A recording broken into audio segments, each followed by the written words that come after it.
Es momento de escuchar nuestro mensaje de vida. Somos Vida Abundante Chile.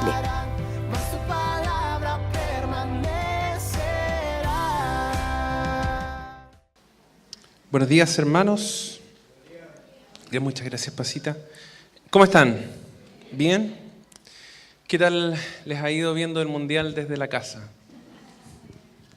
Bueno, quiero agradecer, es muy duro, ¿cierto? Tendremos que esperar otros 4 años. Se supone que para el Mundial de Qatar se va a aumentar a 7 cupos y medio. 6 y medio, así que hasta Venezuela tiene posibilidades de ir, mi chamo, así que estamos bien. Para el otro sí o sí vamos. Así que quiero darle las gracias en especial a los hombres que vinieron el día de hoy, que renunciaron al clásico de Japón-Senegal para escuchar la palabra de Dios. Ganó 6-1 Inglaterra, yo sé que para los que estaban adorando, ganó 6-1 Inglaterra, para los que no sabían. Hemos estado compartiendo las últimas 3 semanas una serie llamada Sanidad que produce libertad. Nuestro pastor Agustín arrancaba esta serie para, quizás ustedes, como comentaban, venían por primera vez, así que les voy a contar muy brevemente un resumen, que nuestro pastor arrancaba esta serie diciendo que los pastores tenían la convicción que el Espíritu Santo quiere seguir trabajando en nuestros corazones, en nuestra iglesia, en sanar los corazones, y es que a veces no somos libres como Dios quiere que lo seamos. Así que la primera semana Agustín nos compartía el corazón de la serie, que es Juan 8:32, que dice: y conocerán la verdad, y la verdad los hará libres. Y nos enseñaba 4 tipos de sanidades que Dios quiere llevar a cabo en nuestra vida. A la gente que está quebrantada de corazón, a libertar a los cautivos, dar vista a los ciegos y libertar a los oprimidos. Y después, la siguiente semana, el pastor Hernán nos seguía compartiendo, ¿cierto? Y nos decía que la misión de los pastores en nuestra iglesia es promover, es instar, es guiar al pueblo a alcanzar un temor de Dios, y que eso se refleje en ciertos aspectos de la vida, en la sanidad que tenemos, en la libertad que experimentamos, pero también en la santidad, para que podamos alcanzar la plenitud de la madurez en Cristo. Y la semana pasada el pastor Renato nos mencionaba en cómo Dios nos iba a librar del lazo, ¿cierto? Comenzaba su prédica citando el Salmo 91 y decía que nuestra esclavitud viene a través de nuestros sentidos y que Dios quiere hacernos libres de ello. Si usted por alguna razón se ha perdido alguna de las enseñanzas, les recuerdo que todas nuestras enseñanzas se encuentran en nuestro canal de YouTube. Usted entra a YouTube y escribe Vida Abundante Chile, el canal que tiene el pescadito, están todas las enseñanzas ahí, así que puede volver a verlos. Si alguien tuviera que comprar un repuesto, por ejemplo, para una olla, para un artefacto eléctrico, ¿a qué calle irían en Santiago? A Tenderini, ¿cierto? Es un pasaje pequeño en el centro que se llama Tenderini, donde uno puede encontrar toda clase de repuestos cuando algo se le echa a perder. ¿Ustedes saben por qué se llama Tenderini? ¿Alguien sabe? Para los que no saben, este nombre se le puso en honor a Germán Tenderini, quien fue el primer mártir del cuerpo de bomberos, que falleció en 1870 en un incendio que tuvo el Teatro Municipal, que está al ladito de la calle Tenderini. Quizás usted había pasado muchas veces por ese pasaje sin saberlo, y espero que el día de hoy podamos transitar igual por un pasaje que quizás todos conocemos, pero que Dios pueda darnos una revelación profunda y que podamos extraer algo nuevo de un pozo antiguo que ya hemos vivido. Así que oremos. Señor, venimos delante tuyo, Señor, con quizás una expectativa osada, Señor, que es que no nos vamos igual como llegamos. Señor, no queremos ser un club de amigos, no queremos ser una ONG. Señor, lo único que aspiramos es hacer tu iglesia, tu cuerpo en esta tierra. Y Señor, es por eso que pedimos que a través del poder de tu Espíritu Santo y del filo de tu palabra, Señor, nos transformes, nos moldees, que imprimas el carácter de Cristo en nuestras vidas, Señor. Sé que quizás puede ser muy osado aspirar, Señor, de que nos vamos diferentes de cómo llegamos, Señor. Pero así como hace 2000 años atrás, Pedro te dijo, ¿a dónde más iremos, Señor? Solo tú tienes palabras de vida eterna. Eso es lo que queremos recibir esta mañana, Señor. Y te pedimos, Señor, que nos transformes más y más a la imagen de tu Hijo, Señor. Esa es nuestra oración, es nuestro deseo. En el nombre de Jesús, amén.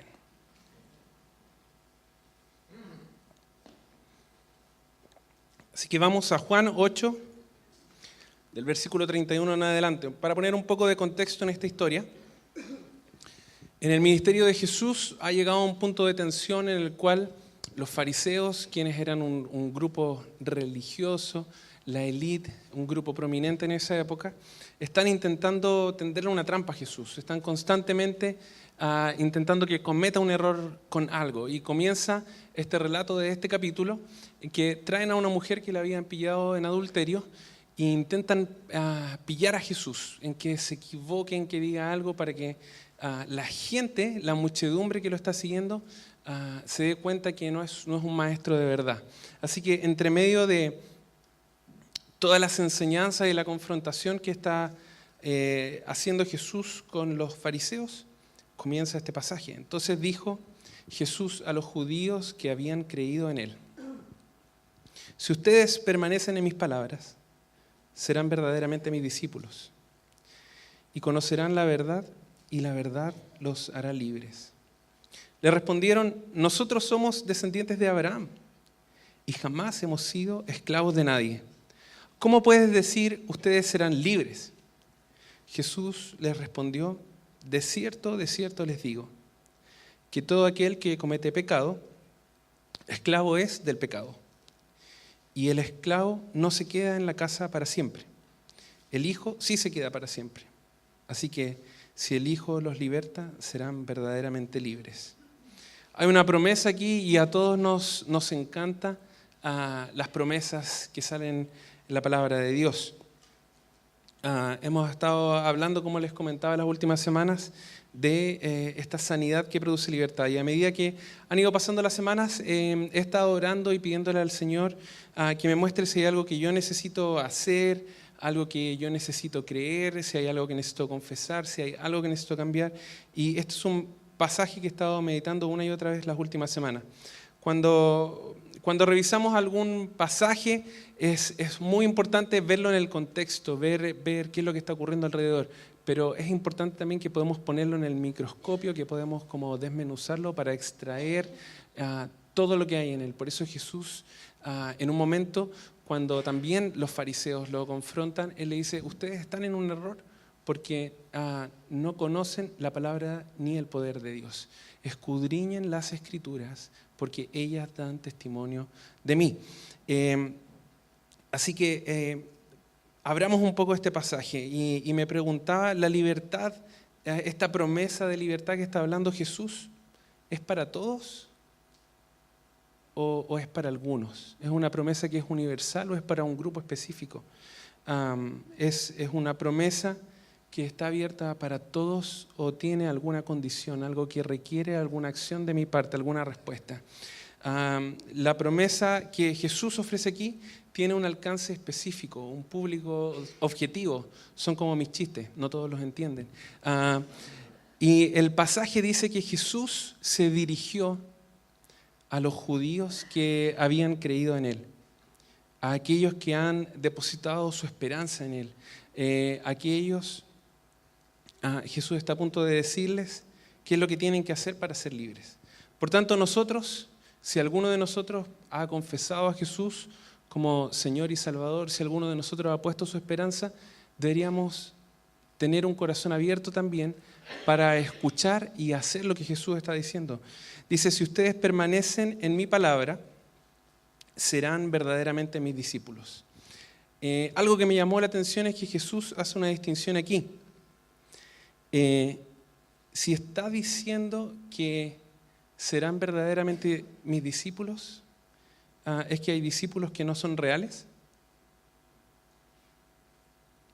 Hay personas que están siguiendo a Jesús, pero que lo están siguiendo en este contexto por la comida, porque era popular,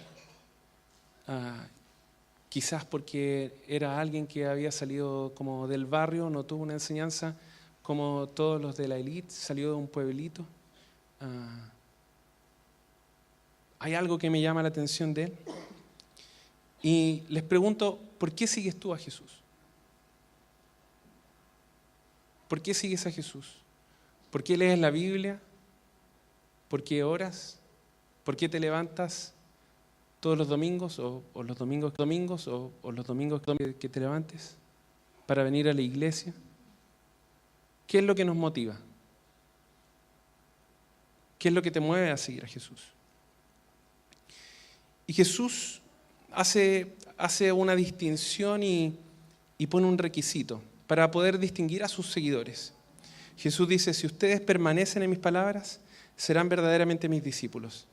Y permanecer, el diccionario lo define como mantenerse sin cambios en un determinado estado, condición o situación. La palabra permanecer que nosotros utilizamos la heredamos del latín, de la palabra permanere, y que se compone de dos partes.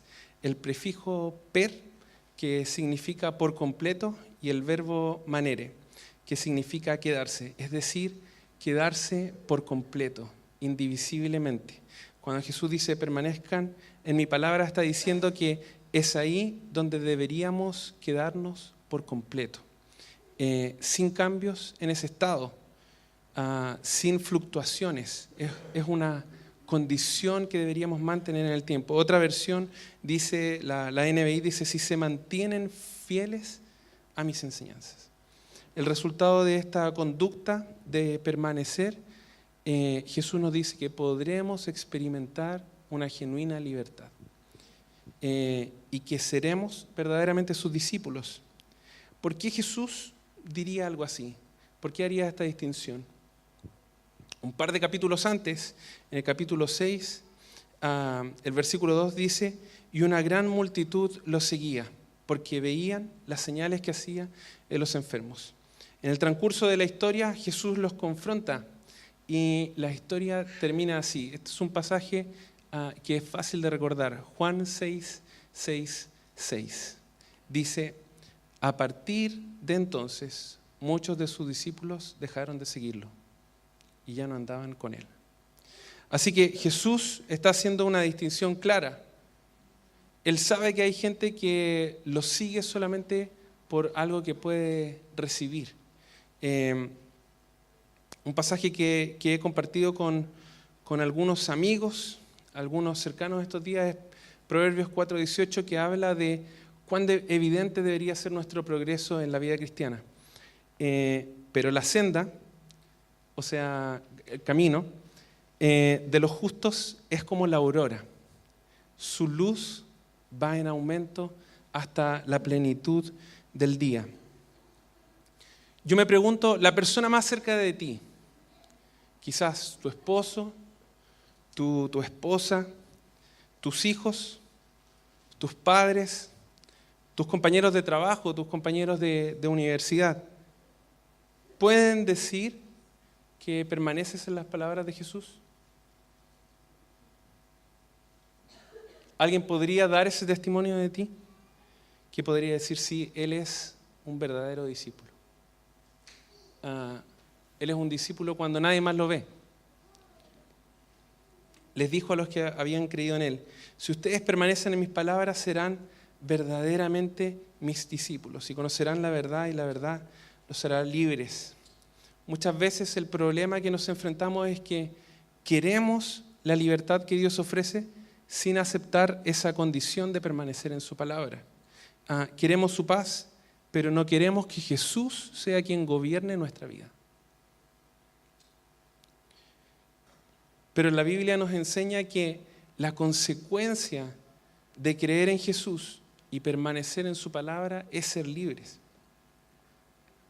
Se molestan los judíos y le responden, nosotros somos descendientes de Abraham y jamás hemos sido esclavos de nadie. ¿Cómo pueden decir ustedes serán libres?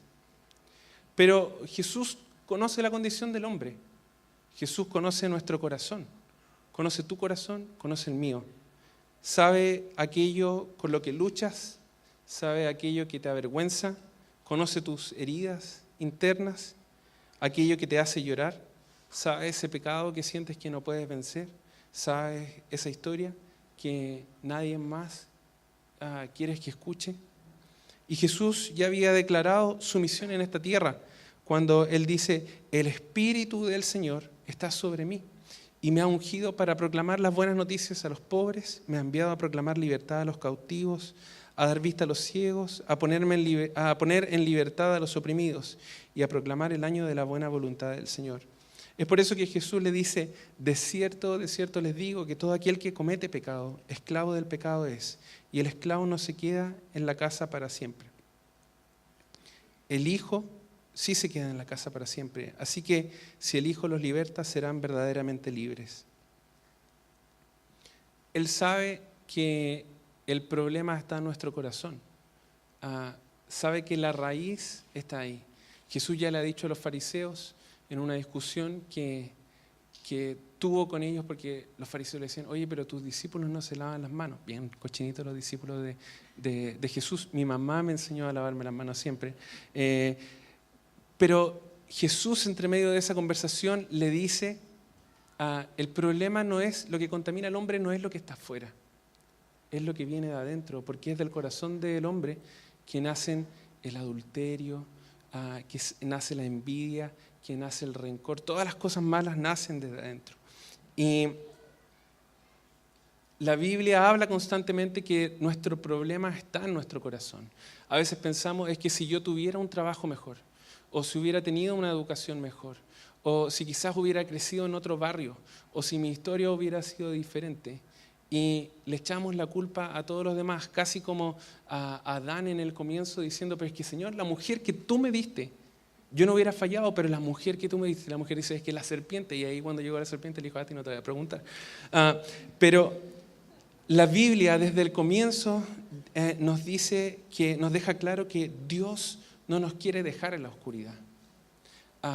Dios, con su palabra, creó la luz en nuestro mundo. Así comienza la primera página del Antiguo Testamento. Y en la primera página del Nuevo Testamento relata cómo Dios envía a la luz del mundo a nosotros, a Jesús, para que nosotros no estemos, para que nuestro corazón no esté en la oscuridad. Así que Jesús nos enseña en estos pasajes cuál es el carácter, cuál es el sello, qué es el sello que se imprime el carácter de un verdadero discípulo: permanecer en la palabra. El privilegio que tiene un verdadero discípulo, que es conocer la verdad, y la felicidad de un verdadero discípulo, que es ser libre. ¿Te sientes libre? ¿Te sientes libre? Si estás teniendo problemas en algún área específica, y hemos dicho esto muchas veces, pero es importante, como dice el pastor Agustín, no me canso de repetirle las mismas cosas.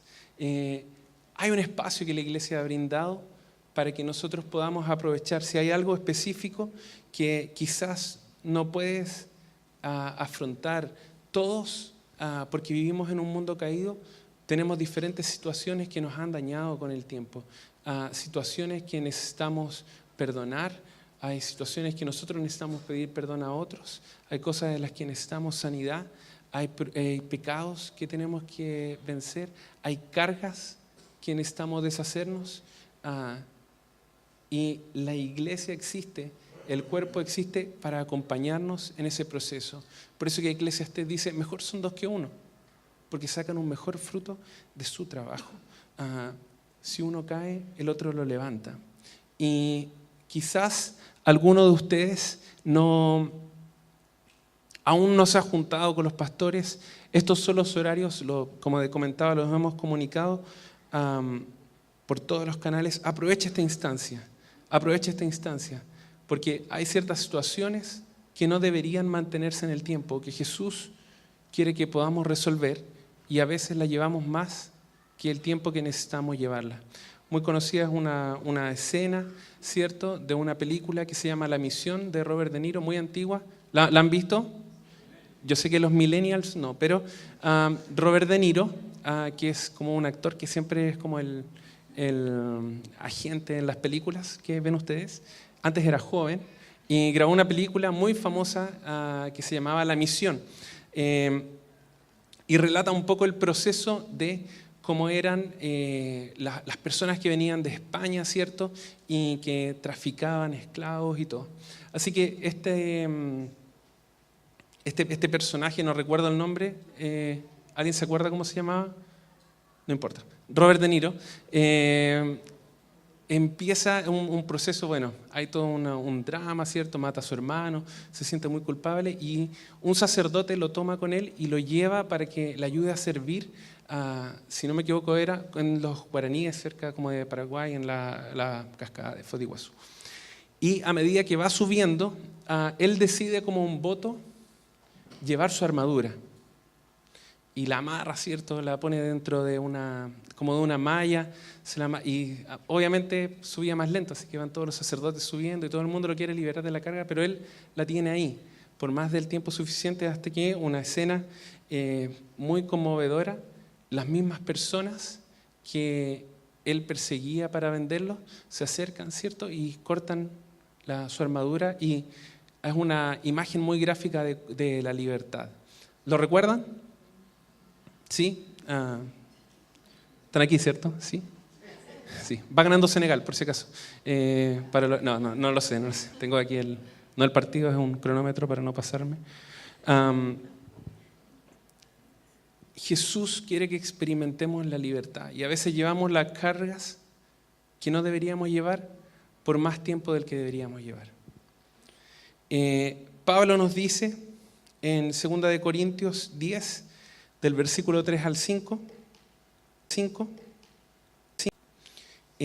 nos habla de cómo enfrentamos esta batalla. Me quedo con lo que dice Pablo, que dice, pues aunque vivimos en el mundo, no libramos batallas como lo hace el mundo. Las armas con que luchamos no son del mundo, sino que tienen poder divino para derribar fortalezas, destruir argumentos y toda altivez que se levante contra el conocimiento de Dios. Y llevamos cautivo todo pensamiento para que se someta a Cristo. Es en el poder que nos da Cristo que podemos derribar todo argumento, cualquier fortaleza, llevar cautivo cualquier pensamiento que se levante contra el conocimiento de Dios. Hay ciertas situaciones en nuestra vida que no vamos a ser capaces de vencer con autodisciplina, con un libro de autoayuda, que no va a ser hipnotizándose para que deje de fumar, que no va a venir de un esfuerzo humano. Hay ciertas situaciones, como nos dice Pablo aquí, que necesitamos pelear con otras armas, con armas espirituales. Hay ciertas situaciones en nuestra vida que se han transformado en fortalezas que nos tienen cautivos. Y Cristo quiere hacernos libres de eso. Me tomo una licencia porque Agustín en la primera enseñanza contaba parte de esta historia cuando comenzaba esta serie. Y hace aproximadamente 1 año y medio atrás me paré aquí, contaba mi historia. Yo no conocía a mi padre. Y al final de la reunión se acerca una hermana y me dice, oye, vamos a almorzar con mi esposo. Así que fuimos y el esposo de esta hermana, que él no se congrega acá, me dice, yo soy tu tío, soy hermano de tu papá. Así que empezamos un proceso de reencontrar a toda la familia. Por 30 años no había conocido a ninguno de ellos. Y mi papá se mudó cuando yo tenía como 2 semanas de nacido, ¿sí? 2 semanas de nacido, no me acuerdo bien, por eso le pregunto a mi mamá. Ella también estaba ahí. Y se mudó a Bolivia, así que perdimos todo contacto. Y el 6 de enero de este año, por primera vez, hablé con mi papá. Y en mayo lo conocí por primera vez, 31 años pasaron. Y pude decirle a mi papá genuinamente que lo perdonaba, que no tenía nada contra él y que estaba dispuesto a empezar una relación con él de padre e hijo si él también estaba dispuesto. Y así que aquí hay una foto histórica cuando conocí a mi papá. Estuvo, como les comentaba, en mayo aquí. Conocí a Agustín, a Carolina, a algunos. Y esa es la primera foto que tengo con ambos padres. Yo sé que me veo un poco más grande que guagüita, pero Rodolfo la va a photoshopear después ahí con algo le haremos. Y bueno, ya ha empezado todo un proceso, ahí está parte de la familia, ¿cierto? Les pedí a mi papá y a mi mamá que ambos se pusieran de rojo una polera para que los reconocieran. Y bueno, hay una razón por la cual ocurrió todo esto. Cuando compartía ese mensaje, originalmente el plan era que Bridget y yo ya no íbamos a estar acá. Independiente de cuáles son todas las razones por las que se ha pospuesto el viaje, yo pensaba, hay una razón que Dios tiene en todo este proceso. No es un proceso al azar, ¿cierto? Y Dios nos ha abierto la puerta también para restaurar relaciones, pero también para poder compartir el Evangelio. Yo recuerdo que estaba sentado en mi pieza con la puerta cerrada en una casa en La Farfana, cuando tenía como 19 años, siendo joven, hace muchos años atrás, muchos, y pidiéndole a Dios que me mostrara en la intimidad de mi oración, Señor, hay alguien a quien tengo que perdonar. Y recuerdo que habían varias personas, pero el Espíritu Santo me mostró específicamente a mi papá, sin conocerlo. No era como en la cara, porque no tenía cara, obviamente nunca lo había visto, pero a mi padre, que tenía que perdonar a mi padre. Así que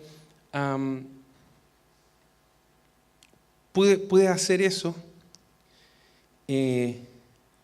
no en mis propias fuerzas, pero por lo que la Biblia dice. El Señor había trabajado en mi corazón, porque la verdad se había incrustado en ciertas áreas oscuras de mi corazón. La Biblia dice, aunque mi padre y mi madre me abandonen, el Señor me recibirá en sus brazos. Pablo también dice, ustedes ya son hijos.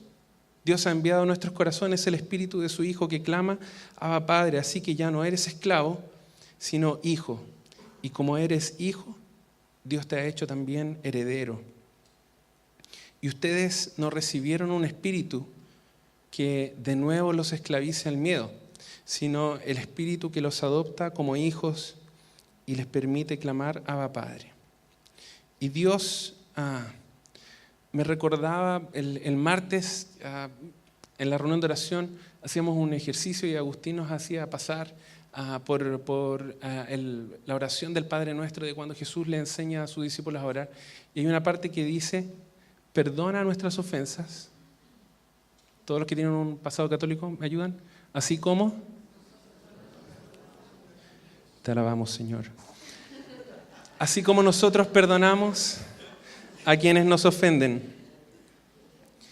Y en mi relación con Dios decía, si Dios perdonó mis pecados, ¿quién soy yo para no perdonar a mi papá? Gracias a ese proceso he tenido la oportunidad de testificar a la familia, porque soy como el sobrino, el primo perdido, entonces me escuchan todavía, y testificar sobre el amor de Dios. Muchos de ellos me han dicho abiertamente, ¿sabes qué? Yo no creo en Dios. Pero cuando se ven enfrentados a todo esto, a toda esta situación, muchos de ellos me dijeron, oye, yo no sé, yo en tu situación no podría, no querría ver a mi papá, no podría. Mucha gente me dijo, ¿y le dices papá? Como que les sorprendía eso. Yo cuando compartía la historia la primera vez decía, es verdad, yo no conozco a mi papá, en mi celular el único número que dice papá es Papa John's, pero gracias a ese proceso, ha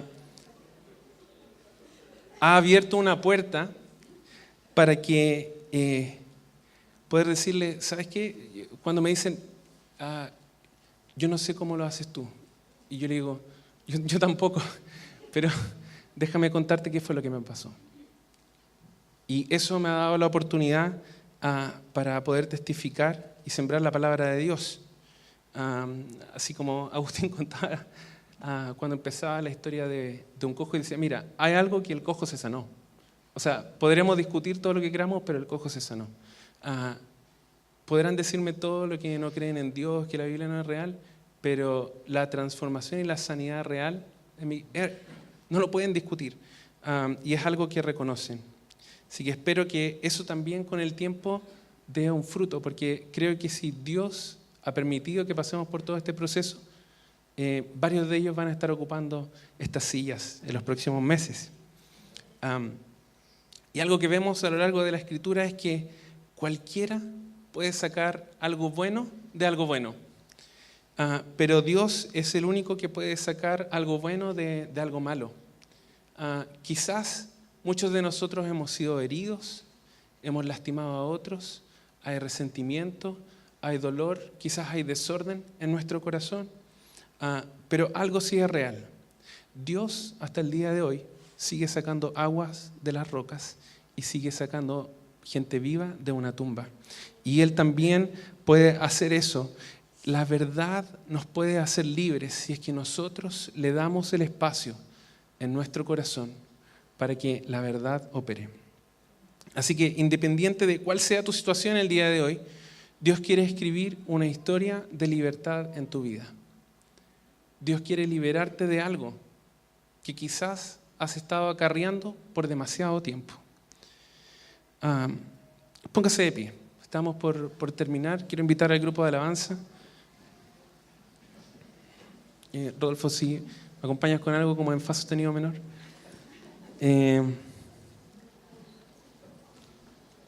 Entonces Jesús les dijo a los judíos que habían creído en Él: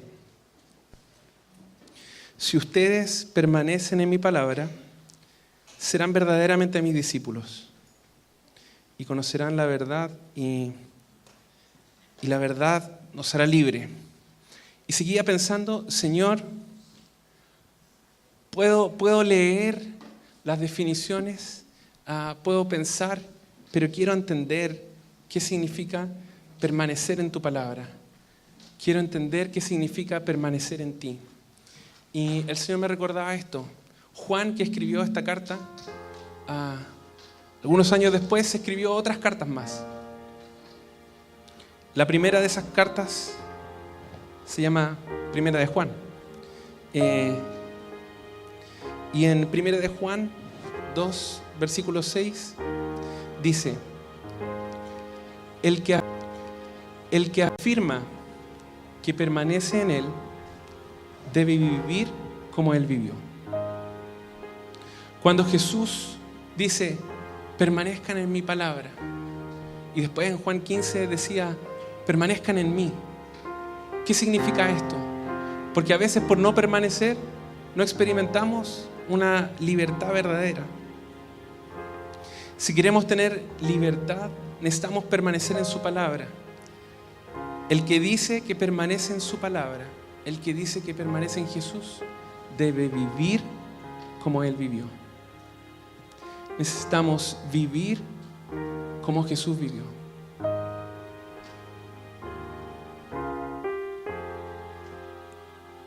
¿Qué es lo que te quita la libertad el día de hoy? Quiero invitarlos a que cierren sus ojos mientras Bridget nos ministra en una oración. Ábrele tu corazón. Ábrele tu corazón.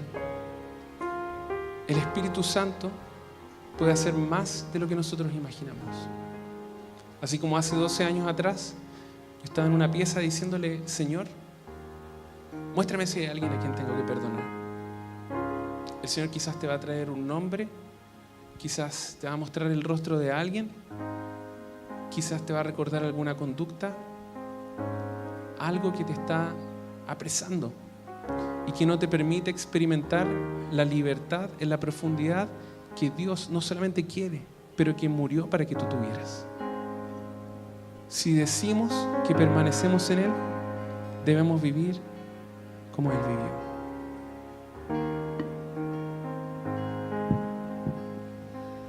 Me envuelve